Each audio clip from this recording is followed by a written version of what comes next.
Good morning. BSc part 2 के इस नए सेशन में आपका स्वागत है।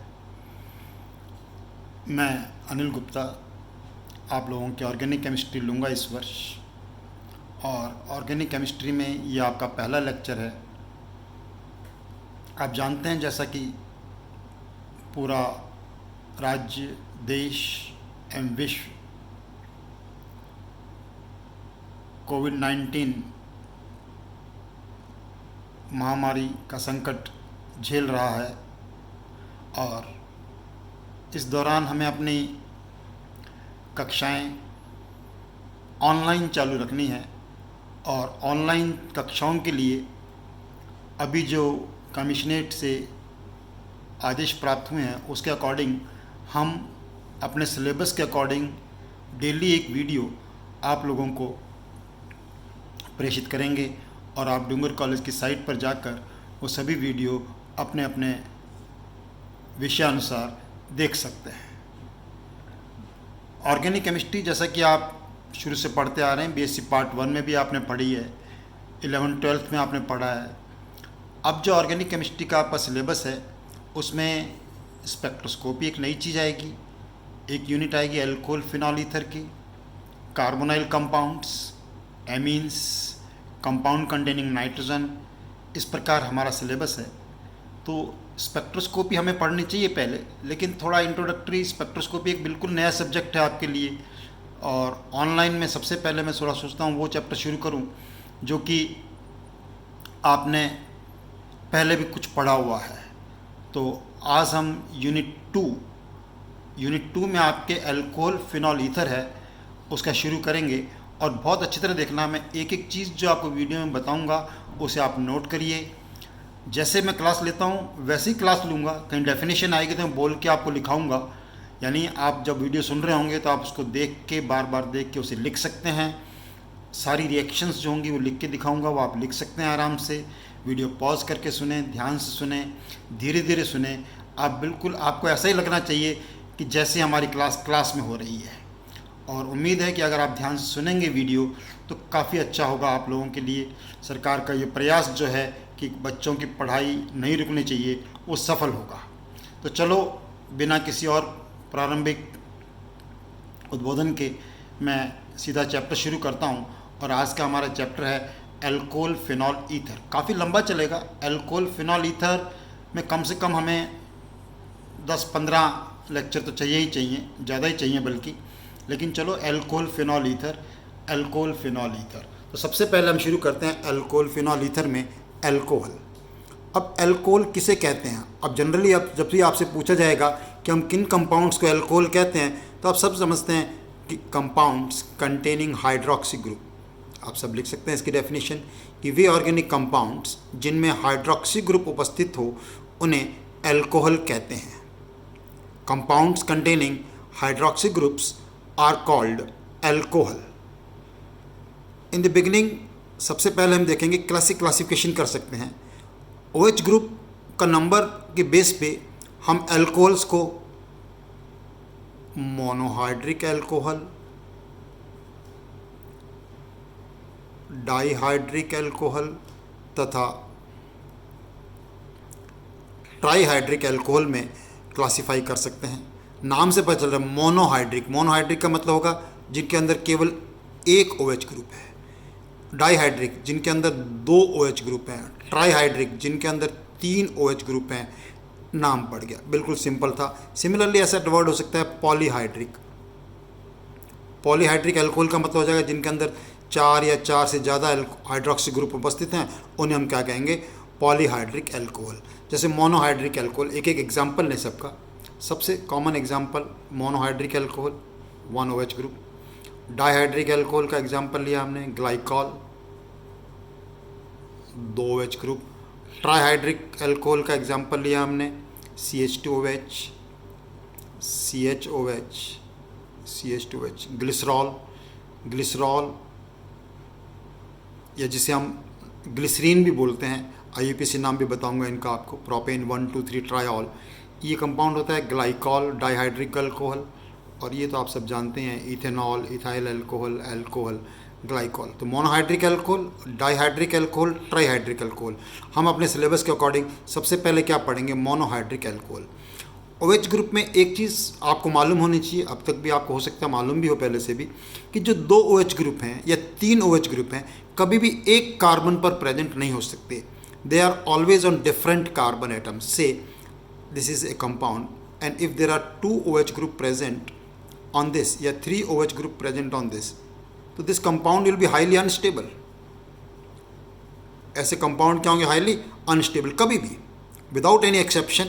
यानी आपको ध्यान रखना है डाइहाइड्रिक और ट्राइहाइड्रिक में कभी ऐसा नहीं हो सकता कि 2 या 3 OH ग्रुप जो हैं वो एक ही कार्बन पर प्रेजेंट हों। वो हमेशा किस पर होंगे? अलग अलग कार्बन पर होंगे। क्यों? कि अगर 2 एक पे हैं तो they are unstable, they will immediately lose water molecule. For example ये एक था तो HCH बच जाएगा और ये एल्डिहाइड में कन्वर्ट हो जाएगा। तो कभी भी 2 OH ग्रुप एक कार्बन पर प्रेजेंट नहीं होते। चलो इसके बाद हम आते हैं अपने मोनोहाइड्रिक एल्कोहल। Monohydric alcohol. अब जैसा कि आप जानते हैं मोनोहाइड्रिक एल्कोहल का क्या मतलब होता है? Compounds alcohol containing 1 OH group. एक OH ग्रुप वाले कंपाउंड्स को हम क्या बोलते हैं? Monohydric alcohol. जितने भी मोनोहाइड्रिक एल्कोहल हैं उन सबका जनरल फार्मूला क्या होगा? CnH2n+2O। नॉर्मली इसको CnH2n+1OH लिख देते हैं, नहीं, जनरल फार्मूला जब लिखा जाएगा तो ऐसे लिखा जाएगा CnH2n+2O। ये किसका जनरल फार्मूला होता है पता है आपको? एल्केन। यानी एल्केन में एक ऑक्सीजन जुड़ जाए वो किसका फार्मूला बन गया? मोनोहाइड्रिक एल्कोहल का फार्मूला बन गया। डन। अब depending upon number of carbon different alcohols are possible. से 1 कार्बन, तो पहला 1 कार्बन, तो 1 carbon alcohol will be 1 CH4O। ये मॉलिक्यूलर फार्मूला है। क्या बना ये? Molecular formula of this is this. एक OH ग्रुप होना है तो पहला कंपाउंड इसका कौन सा पॉसिबल होगा? CH3OH। मॉलिक्यूलर फार्मूला काउंट करोगे तो CH4 आ जाएगा। CH3OH लिखते हैं तो आप समझ जाते हैं, लेकिन CHO4 पता होना चाहिए कि क्या चीज़ है। मोनोहाइड्रिक एल्कोहल है CH3OH। रूलिंग हम सब सारे कार्बन के देखेंगे, साथ साथ क्लासिफिकेशन के साथ साथ क्या देखेंगे यहाँ पर? इनके नॉमेनक्लेचर देखेंगे। Common name, IUPAC name, derived name. Alcohol के डिराइव्ड नेम भी पॉसिबल हो सकते हैं। कॉमन सिस्टम में कोई भी एल्कोहल हो क्या बोलते हैं उन्हें? Alkyl alcohol. IUPAC में हम क्या बोलते हैं? एल्केनॉल। IUPAC में क्या बोला जाता है इनको? एल्केनॉल। एल्केनॉल का मतलब एल्केन जितने कार्बन का उसका ई हटा के आपको क्या लगाना? ऑल। आपको बोलना आना चाहिए एल्केनॉल, अपने आप IUPAC नाम बनता जाएगा। और कार्बिनॉल, एक कार्बन के एल्कोहल को हम कॉमन सिस्टम में क्या बोलते हैं? कार्बिनॉल। डिराइव्ड नेम बनता है उससे। कार्बिनॉल का मतलब एक कार्बन का alcohol, all. Carbinol, all means alcohol, carbon means 1 carbon. तो इसके कितने नाम हो गए? 3 नाम हो गए। तीनों नाम सब एल्कोहल के हम लिखने की कोशिश करेंगे। Methyl alcohol. मिथाइल एल्कोहल का डिराइव्ड नेम ब्रैकेट में लिख देते हैं। डिराइव्ड नेम क्या? डिराइव सिस्टम में उसे क्या बोलते हैं? कार्बिनॉल। कार्बिनॉल का मीनिंग मैंने बताया आपको, कार्बन, ऑल, मिथाइल एल्कोहल। और IUPAC में हम इनको बोलते हैं मीथेन। एक कार्बन मीथेन, ई हटाया, ऑल लगा दिया, methanol. Methanol, methanol. Methyl alcohol, carbinol. और को आइसोमर इसका पॉसिबल नहीं होगा। आइसोमर की संख्या हमें जरूर देखने आनी चाहिए। अब लेटर ऑन जैसे जैसे आगे बढ़ेंगे जब क्वेश्चन करेंगे पता चलेगा मॉलिक्यूलर फार्मूला की इंपॉर्टेंस क्या होती है। दूसरा मॉलिक्यूलर फार्मूला क्या बन जाएगा? C2H6O। C2H6O। अब C2, 2 कार्बन। अब 2 कार्बन का एल्काइल ग्रुप एक ही होता है तो एक ही एल्कोहल होगा। 2 कार्बन का एल्काइल ग्रुप कितने होते हैं? एक। इसका मतलब एल्कोहल भी कितना होगा? केवल एक एल्कोहल होगा। Okay, alcohol. वो एल्कोहल कौन सा होगा? CH3CH2OH। कॉमन सिस्टम में क्या बोलेंगे? एल्काइल। एल्काइल ग्रुप कौन सा होगा? इथाइल। तो इसका नाम हो जाएगा ethyl alcohol. Ethyl alcohol. IUPAC में 2 कार्बन क्या बोलते हैं? Ethane, ethanol, ethanol. तो नाम में क्या गया? इथेनॉल। अब देखिए डिराइव्ड नेम। डिराइव्ड नेम में हमेशा क्या होता है?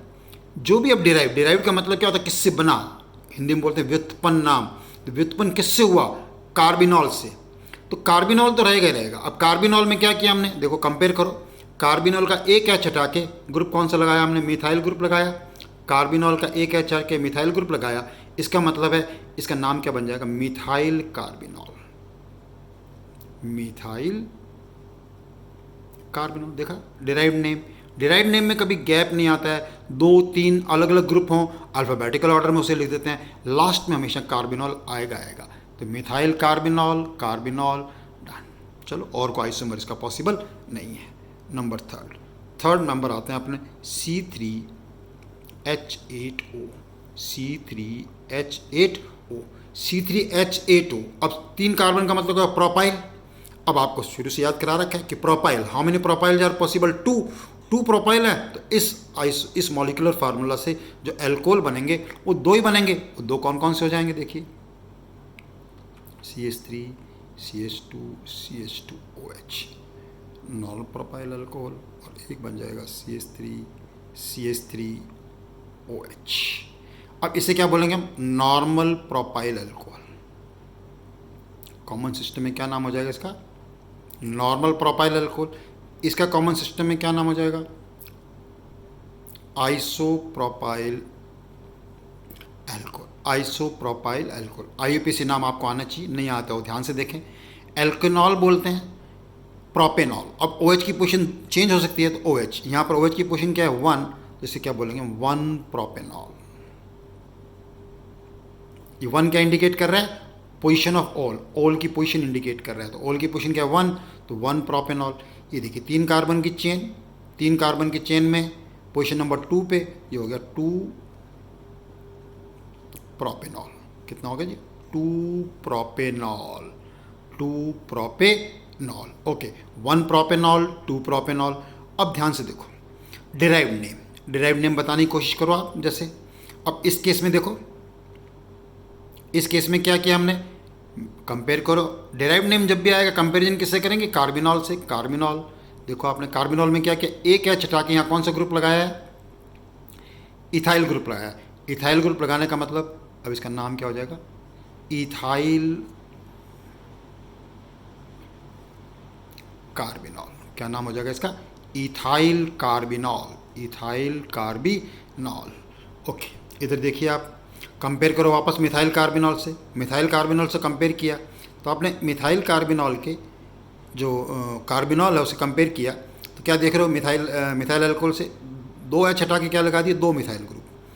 मिथाइल ग्रुप दोनों है, सेम है, नाम हो जाएगा di methyl carbinol. Di methyl carbinol, di methyl carbinol, di methyl carbinol. Okay, ये पूरा पेज आपको दिख रहा है। वापस आप इसका स्नैपशॉट ले सकते हैं वीडियो देखते समय आराम से, है ना, और फिर वापस कंपेयर कर सकते हैं। सारी चीज़ आई है। नॉर्मली रटने की चीज़ नहीं होती है, आपको ध्यान रखना होगा। ऑर्गेनिक केमिस्ट्री पढ़ते समय ये बार बार बच्चों के दिमाग में फिट हो जाता है कि हमें याद करना पड़ेगा। अब ये कोई नाम रटे थोड़ी जाएंगे, आपको रूल बताया पता होना चाहिए। रूल क्या बताया? Alkyl alcohol common system, IUPAC system में एल्केनॉल, और डिराइव्ड नेम में क्या बोलते हैं इनको? कार्बिनॉल। कार्बिनॉल हो गया। ओके, 2 प्रोपेनॉल तक किया। नेक्स्ट नंबर पे आते हैं अपन।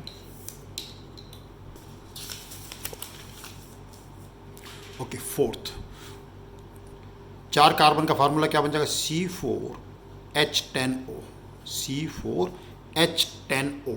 C4H10O का मीनिंग क्या हो गया? Butyl alcohol, butyl alcohol.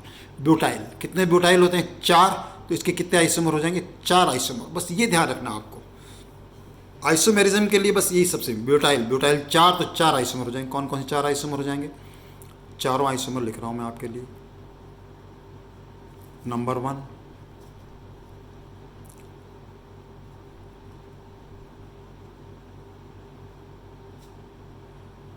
Number 2, number 3 लिखते हैं,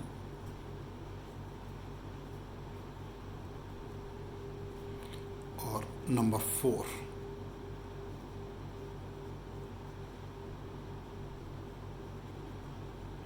अब देखिए ध्यान से, ये ब्यूटाइल कौन सा? नॉर्मल, इसे क्या बोलेंगे? Normal butyl alcohol. IUPAC नाम क्या हो जाएगा इसका? 1 ब्यूटेनॉल। ये देखिए, ये कार्बन, सेकेंडरी कार्बन पर OH लगा है, इसका नाम होगा common name secondary butyl alcohol, secondary butyl alcohol. ये देखिए, ये आइसोप्रोपाइल ग्रुप हो गया, तो ये होगा आइसोब्यूटाइल, तो नाम हो जाएगा आइसोब्यूटाइल एल्कोहल। और ये टर्शरी कार्बन पर OH लगा है, इसका नाम हो जाएगा टर्शरी ब्यूटाइल। कॉमन नाम भी आपको सारे आने चाहिए, normal butyl, secondary butyl, iso. Normally iso और सेकेंडरी में बड़ा कन्फ्यूजन रहता है बच्चों को, इसके लिए हमेशा याद रखो कि iso is primary alcohol. Iso कौन सा होगा? प्राइमरी। प्राइमरी का मतलब है टर्मिनल कार्बन पर OH ग्रुप है, ठीक है। और सेकेंडरी है ये। सेकेंडरी कौन सा होता है? सेकेंडरी। IUPAC नाम देखते हैं इनके। 1 ब्यूटेनॉल इसका लिख ही लिया, इसका नाम क्या हो जाएगा IUPAC name of this will be 2 butanol. इसका IUPAC नाम देखो 3 कार्बन चेन, 3 कार्बन की चेन में पोजीशन नंबर 2 पे क्या लगा? मिथाइल, तो it will be 2 methyl 1 propanol, 2 methyl 1 propanol. और इसका नाम हो जाएगा जी 2 मिथाइल 2 प्रोपेनॉल। जब भी ये नाम पूछते हैं ना बच्चे गलती करते हैं। गलती क्या होती है? आप सोच लेते हैं ये 2 कार्बन की चेन। नहीं, चेन में ऐसा नहीं होता केवल हॉरिजॉन्टल चेन ही चुने, कैसे भी हो सकता है। 3 कार्बन की चेन है, 3 कार्बन की चेन है, पोजीशन नंबर 2 पे क्या लगा? OH, 2 पे क्या लगा? मिथाइल, तो 2 मिथाइल 2 प्रोपेनॉल, 2 मिथाइल 2 प्रोपेनॉल। ये क्लासिफिकेशन अपने आप में बड़ा अल्कोहल है। अल्कोहल में बहुत इंपॉर्टेंट आएगा जब अपन ऑर्डर के क्वेश्चंस कर रहे होंगे कि प्राइमरी अल्कोहल है या सेकेंडरी है या टर्शरी है या नॉर्मल है, ठीक। कैसे पता चलेगा हमें? Primary, OH group primary carbon से जुड़ा है तो प्राइमरी। देखो ये प्राइमरी है, ये प्राइमरी है, लेकिन OH ग्रुप सेकेंडरी से जुड़ा है तो कौन सा हो गया? Secondary alcohol. OH group tertiary carbon से जुड़ा है तो कौन सा हो गया? Tertiary alcohol. चारों अल्कोहल बहुत इंपॉर्टेंट है। अब देखिए इनके डेराइव नेम आते हैं। डेराइव नेम, इसका डेराइव नेम ट्राई करें अब आप। कार्बिनॉल से कंपेयर करना है। कार्बिनॉल था मिथाइल अल्कोहल, एक एच हटा के हमने पूरा ग्रुप कौन सा लगाया? ग्रुप कौन सा लगाया? नॉर्मल प्रोपाइल ग्रुप, तो इसका नाम हो जाएगा N propyl, normal propyl carbinol, N propyl carbinol. इसको कंपेयर करो। देखो इसको कंपेयर करते हैं तो हम क्या देखते हैं? एक इथाइल ग्रुप लगाया और एक मिथाइल ग्रुप लगाया, 2 ग्रुप लगा दिए, दोनों अलग अलग हैं। अल्फ़ाबेटिकल ऑर्डर में लिख दीजिए। इथाइल, दूसरा कौन सा हो गया? मिथाइल, और लास्ट में क्या आ जाएगा इसके? कार्बिनॉल। Ethyl methyl carbinol. इधर आ जाओ नेक्स्ट। नेक्स्ट में आप क्या देख लो? एक ही ग्रुप लगाया और एक ग्रुप कौन सा लगाया? पूरा का पूरा आइसोप्रोपाइल, तो इसका नाम हो जाएगा आइसोप्रोपाइल कार्बिनॉल। इसके बाद देखिए ये आओ, तीनों एच हटा दिए और तीनों एच हटा के 3 ग्रुप लगे और तीनों ग्रुप कौन से हैं? मिथाइल, तो तीनों ग्रुप मिथाइल होने का मतलब इसका नाम हो गया tri methyl carbinol, tri methyl carbinol, tri methyl carbinol. अब देखो एक और बहुत इंपॉर्टेंट बात आती है जो हमारे स्मॉल क्वेश्चंस में काम आएगी और बड़े इंपॉर्टेंट है। ये अल्कोहल जितना मैंने अभी तक बताया ये आपने पहले ही पढ़ा हुआ होता है, नॉर्मल छोटी क्लासेस में भी आपने पढ़ा होगा इसके बारे में, 11th-12th में पढ़ा होगा, फर्स्ट ईयर में फिर आपने पढ़ा होगा, आपके सिलेबस में रहा हो तो, है ना। अब देखिए ये वाला एग्जाम्पल देखो इसका, और इस एग्जाम्पल में ये कार्बन देखो, ये कार्बन कैसा कार्बन हो गया? Chiral carbon, because 4 different groups are attached to this, methyl, hydrogen, ethyl और OH। किरिल कार्बन होने का मतलब है ये वाला जो एग्जाम्पल है 2 सेकेंडरी ब्यूटाइल अल्कोहल या 2 ब्यूटेनॉल, कौन सा हो गया? Optically active. कौन सा हो गया साथ में? It is optically active, Hindi में बोलेंगे प्रकाश सक्रिय।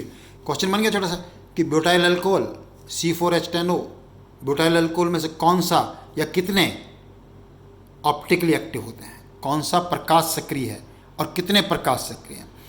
ये दोनों इंपॉर्टेंट क्वेश्चन कि कितने प्रकाश सक्रिय हैं और कौन सा ऑप्टिकली एक्टिव है। Okay done. बहुत अच्छी तरह इसको देखिए, ध्यान से, बार बार देखना पड़ेगा आपको, धीरे धीरे देखिए, वीडियो को सुनिए ध्यान से, और जब आपको अच्छी तरह समझ में आए, वीडियो का यही फ़ायदा है कि आप इसको जितनी बार चाहे, क्लास में तो क्या होता है नॉर्मल क्लास से ही थोड़ा बेटर भी हो गया एक प्रकार से, कि वहाँ तो क्या क्लास में बोला, जिसने नोट किया और नोट कर पाया, नहीं कर पाया तो बस मिट गया। लेकिन यहाँ पर आप एक फ़ायदा है कि इसको बार बार देख सकते हैं और बार बार देख के चीज़ समझ सकते हैं। Okay, thank you very much. यहीं से अपन कंटिन्यू करेंगे नेक्स्ट वीडियो में। Done, thank you.